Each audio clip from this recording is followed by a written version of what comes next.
Obrigado, senhor presidente.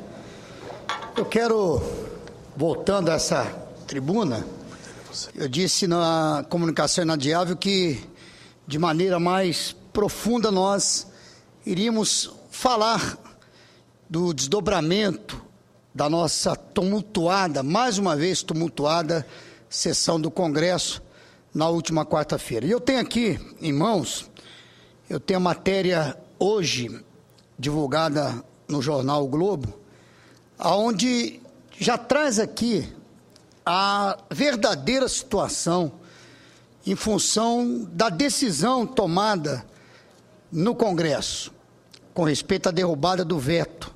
Só para se ter uma ideia, e nós temos que pensar todas as nossas atitudes, todos os nossos atos, eles têm consequências. E eu vejo que a bancada dos estados não produtores não pensaram muito nas consequências dos seus atos.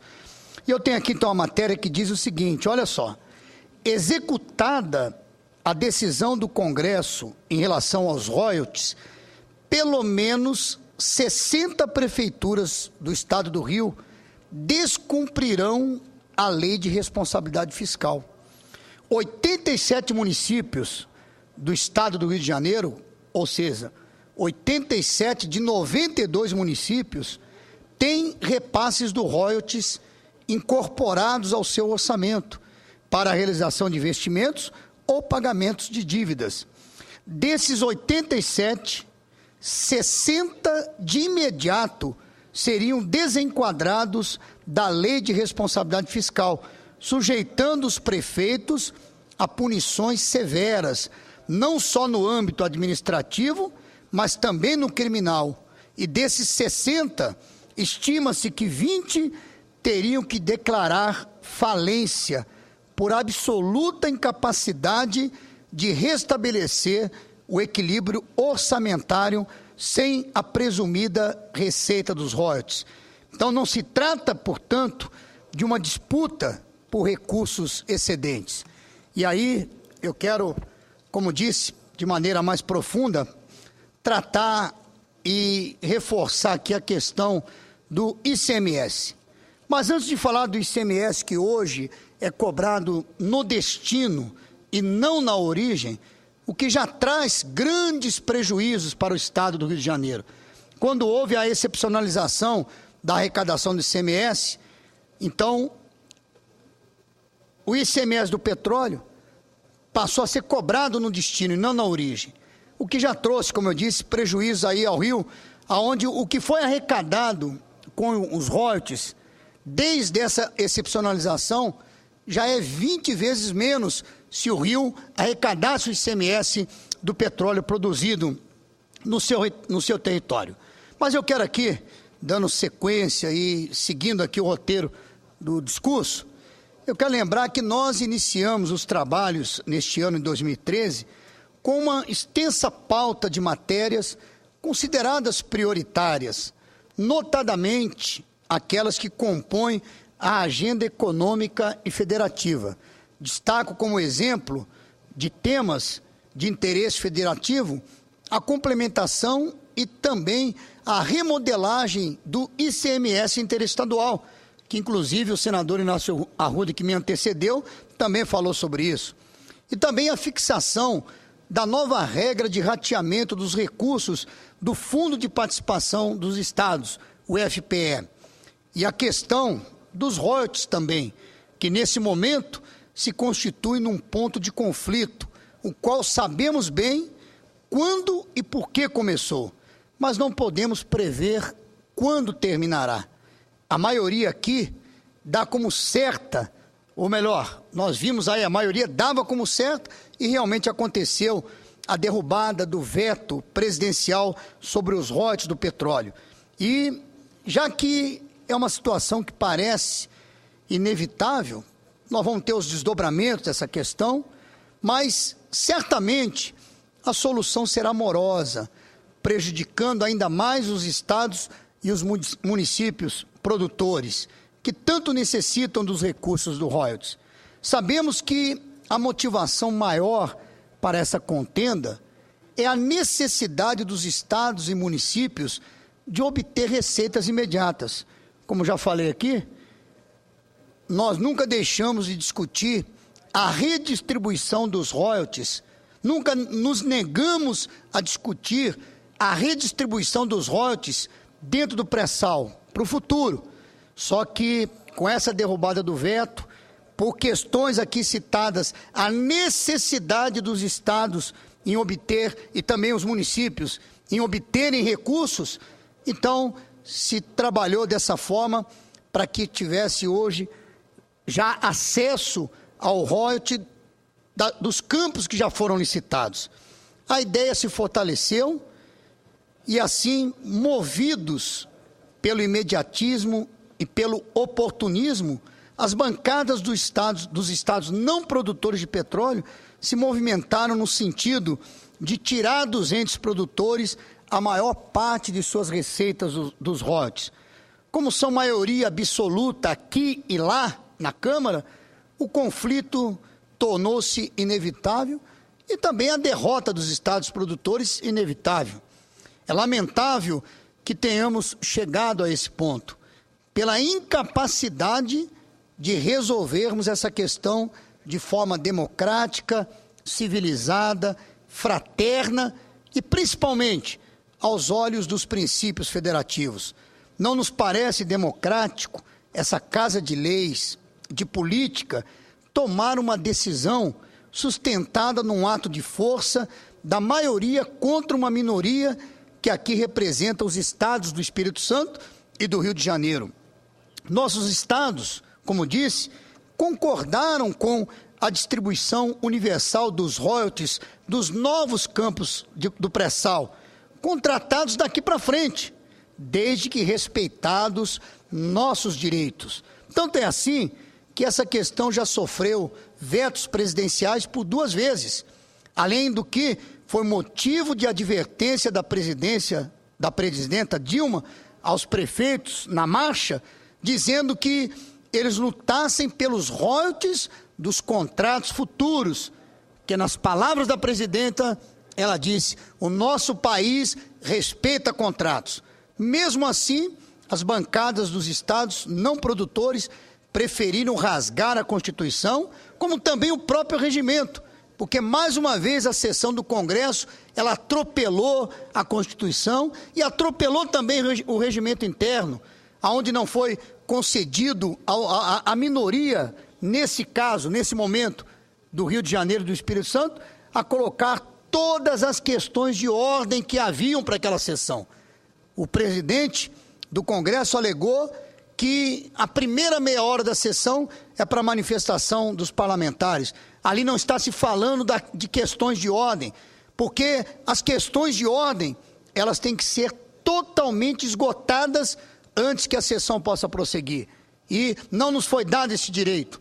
Como também no regimento diz que cada parlamentar teria até 20 minutos para falar. E o presidente determinou que fosse apenas 5 minutos. Quem decide o tempo que vai falar é o orador. Eu tenho 20 minutos, contando com a condescendência do presidente em exercício, eu posso ter até um pouco mais, mas se eu quiser desses 20 usar 10, eu uso 10. Se eu quiser usar 5, eu uso 5. Agora, o presidente tem autoridade para cortar? Não, não tem. Para determinar que eu venha dos 20 falar só 5? O presidente não tem essa autoridade. Nenhum presidente tem essa autoridade. Então, por essa razão, a bancada do Rio de Janeiro, que já tinha decidido, nós já tínhamos decidido que nós não iríamos votar. Nós não iríamos participar da votação dos vetos, iríamos abandonar o plenário no momento da votação. Só que essa atitude do presidente nos levou a adiantar isso. No momento que o presidente não quis conceder ao senador Lindbergh, não quis conceder os 20 minutos de direito, então nós decidimos abandonar o plenário, não votamos. Por que a decisão de não votar? Porque pensamos, ou pensávamos naquele momento, que o nosso voto iria legitimar aquilo que nós já estávamos considerando ilegítimos, ou ilegítima, que era a própria sessão do Congresso naquela ocasião. Mas mesmo assim, se foi no atropelo, se foi passando rolo compressor, para se chegar, então, à derrubada do veto, que, como já li aqui, traz consequências drásticas para o Estado do Rio de Janeiro, do Espírito Santo, para prefeitos, enfim, para a população. Então, nós consideramos isso uma violência sem precedentes, um conflito de natureza que, de repente, nunca se registrou na história republicana. E não é só no campo da organização política que essa questão repercute.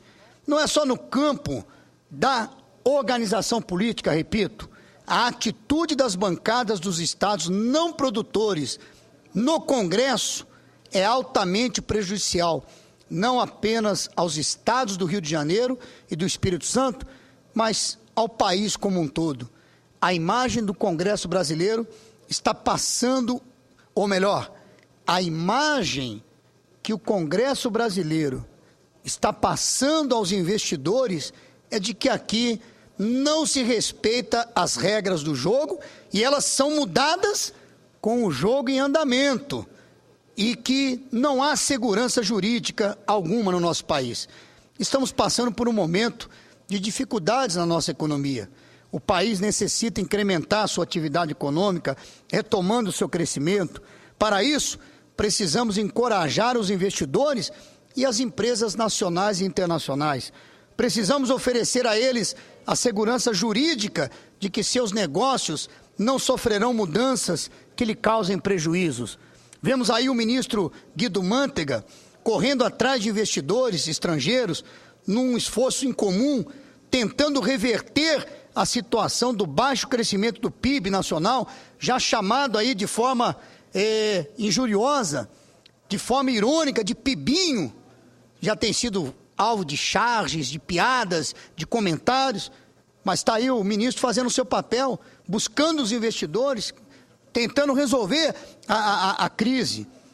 A exploração do nosso pré-sal precisa avançar. Precisamos transformá-lo em riqueza de fato, em recursos para investirmos na educação, no desenvolvimento de novas tecnologias, enfim, no bem-estar da população. É justo. E eu reforço aqui, o pré-sal, essa nova riqueza maravilhosa, ela tem que ser para o nosso país avançar. Estamos aqui discutindo essa questão de redistribuição de royalties no que já foi assinado.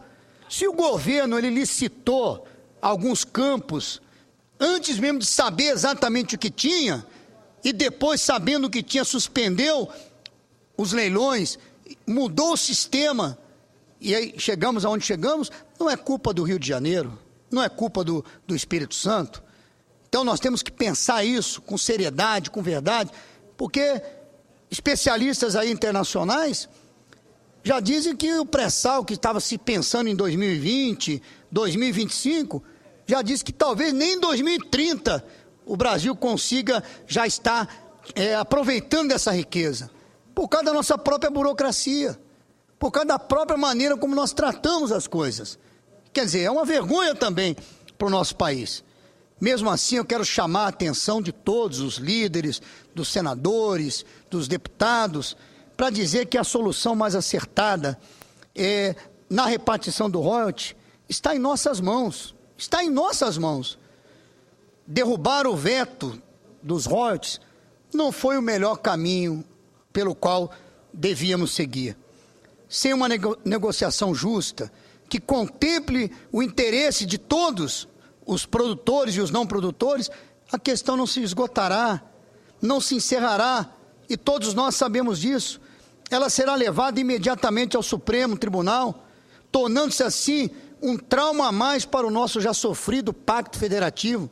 É preciso que haja compreensão das lideranças que representam as bancadas estaduais no Congresso, de que a derrubada do veto não é uma garantia de distribuição igualitária dos recursos para todas as unidades da federação, pois a última palavra estará com o Supremo Tribunal Federal. Por que farão isso agora? Me faz aqui lembrar, e vendo aqui o meu amigo senador Magno Malta, e prestando atenção aos seus inflamados discursos também em defesa do seu estado, do Espírito Santo, colocaram, e o povo se fez acreditar, o senador Magno Malta, que o royalty é petróleo.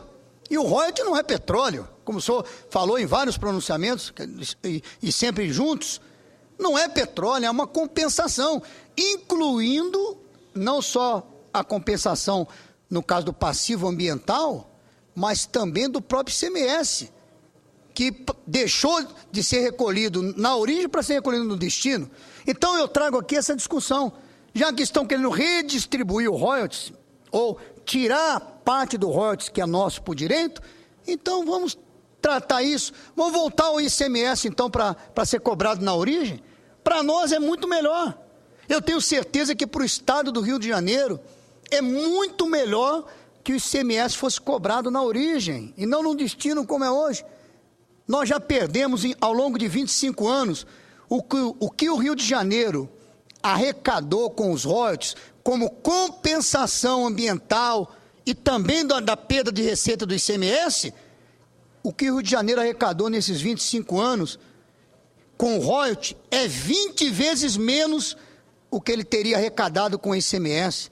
Então o Rio de Janeiro já vem sofrendo e creio, não vou nem colocar no campo do sofrimento, que esse sofrimento foi em favor de todos, porque hoje todos os estados que consumem o petróleo têm o ICMS arrecadado no seu destino. Então, se fosse um pacto em favor dos outros estados, eu diria que o Rio de Janeiro já está fazendo a sua parte há muito tempo. Há muito tempo o Rio de Janeiro já vem fazendo a sua parte, aonde o ICMS não é cobrado, aonde o petróleo é produzido. E o Rio de Janeiro produz 80% do petróleo nacional, 80% ou mais do petróleo nacional é produzido no estado do Rio de Janeiro. E a Constituição é muito clara, quando ela diz, no seu artigo 20, no parágrafo 1º, que é assegurado, nos termos da lei, aos estados, ao Distrito Federal e aos municípios, bem como a órgãos da administração direta da União, a participação no resultado da exploração de petróleo ou gás natural, de recursos hídricos para fins de geração de energia elétrica e de outros recursos minerais, no respectivo território, plataforma continental, mar territorial ou zona exclusiva, ou a compensação financeira por essa exploração. Está aqui, artigo 20, parágrafo 1º da nossa Constituição. Então está muito claro. Então vamos pensar nisso. Por que continuar com a excepcionalização do ICMS se estão mudando a redistribuição do royalty? Vamos ver então proporcionalmente o que está sendo tirado, vamos voltar ao ICMS uma parte, eu não sei. Eu sei que nós temos que buscar a solução. Do jeito que está aí, não é bom para ninguém. Isso traz uma instabilidade jurídica, fere o ato jurídico perfeito, porque contratos já foram assinados, campos já foram licitados, existe aí trabalho em andamento, então isso não é bom para ninguém. Então eu quero trazer isso. O royalty é uma receita originária, face à compensação financeira da exploração em seu território de um bem, de um produto sobre o qual não incide ICMS. Essa é a origem de todo o problema, essa é a origem do problema. Então, eu quero aqui, finalizando, e devo usar totalmente o meu tempo, ou até um pouco menos, presidente, mas certamente eu sei que contaria com a sua paciência, com a sua, também com sua compreensão, mas vamos pensar nisso. A sessão do Congresso, nós já entramos com mandado de segurança, eu sou um também dos que assinaram o mandado de segurança, que está no Supremo, para nós até anularmos essa sessão, para derrubarmos essa sessão do Congresso, onde foi votado aí o veto. Estamos trabalhando nisso, mas ainda que isso não aconteça, nós vamos continuar a luta. E eu ouvi de companheiros aqui do próprio Senado, no dia da sessão do Congresso Nacional, que me disseram o seguinte: olha, Eduardo, nós vamos para a sessão do Congresso agora, você faz o seu papel, nós vamos fazer o nosso, porque não tem jeito, vai para o Supremo, e alguns até me confidenciaram, hein? Não vou citar nomes, jamais farei isso, mas alguns até me confidenciaram que acreditam que no Supremo o Rio de Janeiro e o Espírito Santo vão vencer. E eu também acredito que o Supremo, guardião da Constituição, ele vai ser levado pela letra, pelo que está escrito, pelo que está definido na nossa Constituição. Não vai ser levado por paixões, por emoções, como nós temos visto. Na verdade é isso mesmo.